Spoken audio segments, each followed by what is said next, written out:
दोस्तों, मैं आपकी बुद्धि का नमन करता हूं।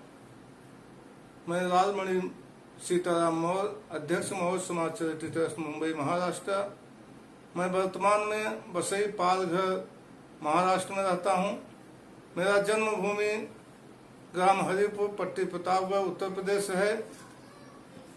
मैं आज आप लोगों के सामने छत्रपति साहू जी महाराज के जीवन पर प्रकाश डालना चाहता हूं। साहू जी महाराज का जन्म 26 जून 1874 में हुआ। उनके माता का नाम राधाबाई, पिता का नाम श्रीमंत जयसिंह राव आबा साहब घाटगे था। 3 साल की उम्र में ही उनकी माता का देहांत हो गया। उनका लालन पालन माता जीजाबाई ने किया। 20 साल की उम्र में ही उनके पिताजी का भी देहांत हो गया। कम उम्र में ही राजपाट तथा गद्दी को संभालना पड़ा। छत्रपति साहू जी महाराज समाज सुधारक, समतावादी, बहुजन हिताय, बहुजन सुखाय तथा आरक्षण के जनक भी थे। एक घटना घटती है, एक बार उनको प्यास लगती है, वे अपने किचन में जाते हैं, पानी पीते हैं। उस समय उस किचन का व्यवस्थापक ब्राह्मण रहता है। ब्राह्मण उनको देखता है तो इनका हाथ पकड़कर अपमानित करते हुए किचन से बाहर कर देता है और इनके सामने ही गंगा जल से किचन का शुद्धिकरण करता है। इसको देखकर राजा बोलते हैं, मैं यहाँ का राजा हूँ और तुम मेरा नौकर है, किचन मेरा है, फिर भी तुमने ऐसा क्यों किया? ब्राह्मण ने बोला कि जब तक राजगद्दी पे रहते हो तब तक राजा हो, राजगद्दी पर से उतरने के बाद आप एक शूद्र हो। उस समय राजा को बहुत दुख होता है और अनुभव होता है कि जिस जाति का सम्मान होता है उस जाति के भिखारी का भी सम्मान होता है और जिस जाति का अपमान होता है उस जाति के राजा का भी अपमान होता है। फिर राजा ने अपने नगर में समस्त कर्मचारियों का सर्वेक्षण करते हैं और देखते हैं कि 90% कर्मचारी ब्राह्मण और बनिया हैं। फिर राजा ने बहुत से लोगों की छटनी करके बहुजनों का नियुक्ति करते हैं। उसके बाद उन्होंने प्राइमरी स्कूल खुलवाते हैं, मिडिल स्कूल खुलवाते हैं, इंटर तथा डिग्री कॉलेज खुलवाते हैं। डिग्री कॉलेज में आने वाले बच्चों के लिए अलग अलग जाति का अलग अलग छात्रावास बनवाते हैं और दलितों से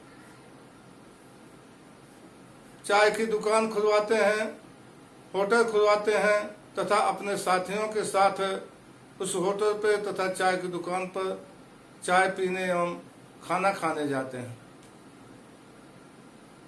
26 जुलाई 1902 में इन्होंने 50% आरक्षण बहुजनों के लिए लागू करते हैं। इसके कारण ब्राह्मणों में भूचाल सा आ जाता है।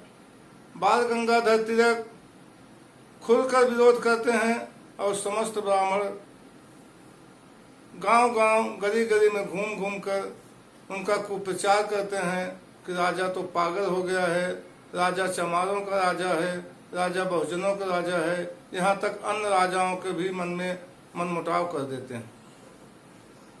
लेकिन राजा बड़ी धीरता से एवं स्वाधीनता से काम लेते हैं। वे अपने नगर के समस्त राजाओं को बुलाते हैं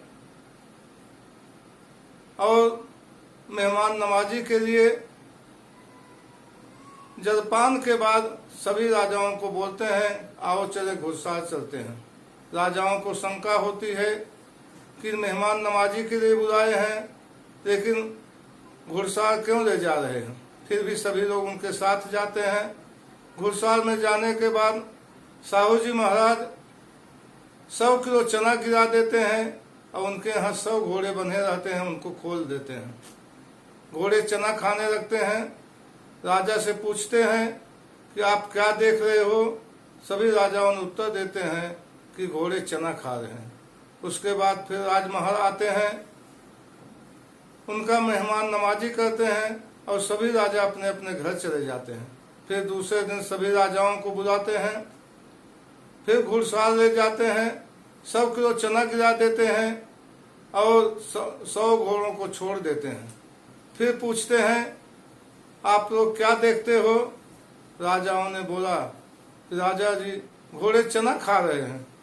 फिर राजा ने बोले कि आप लोग जरा ध्यान से देखिए कि कौन से घोड़े चना खा रहे हैं। राजाओं के दिमाग पर बल जाता है और ध्यान से देखते हैं तो कुछ मोटे तगड़े घोड़े चना खा रहे थे और कमजोर घोड़े खड़े देख रहे थे।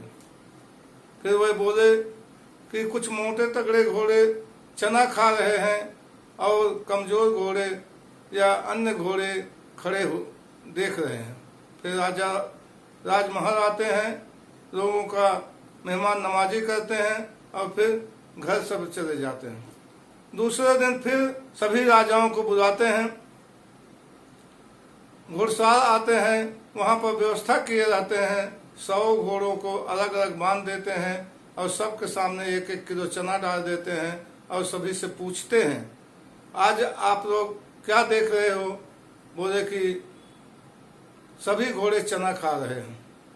राजाओं से पूछते हैं ये व्यवस्था अच्छी है कि पहले वाली व्यवस्था अच्छी थी? राजा लोग बोलते हैं अभी वाली व्यवस्था अच्छी है। साहू जी महाराज सभी राजाओं को समझाते हुए बोलते हैं कि पहले वाली व्यवस्था में कुछ घोड़े चना पाते थे वो मोटे तगड़े हो जाते और कुछ घोड़े जो नहीं पाते वो कमजोर हो जाते और हमारे 100 के 100 घोड़े बेकार हो जाते। लेकिन इस व्यवस्था में 100 घोड़े चना खा रहे हैं और 100 घोड़े हमारे काम आएंगे। इसी प्रकार से हमारे नगर में की व्यवस्था मैंने किया।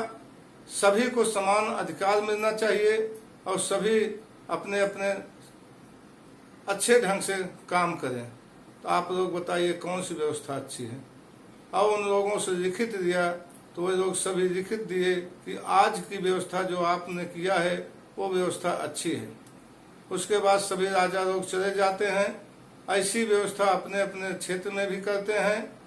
फिर राजा ने 1917 में विधवा पुनर्विवाह का व्यवस्था करते हैं। 1918 में अंतरजातीय विवाह का व्यवस्था करते हैं।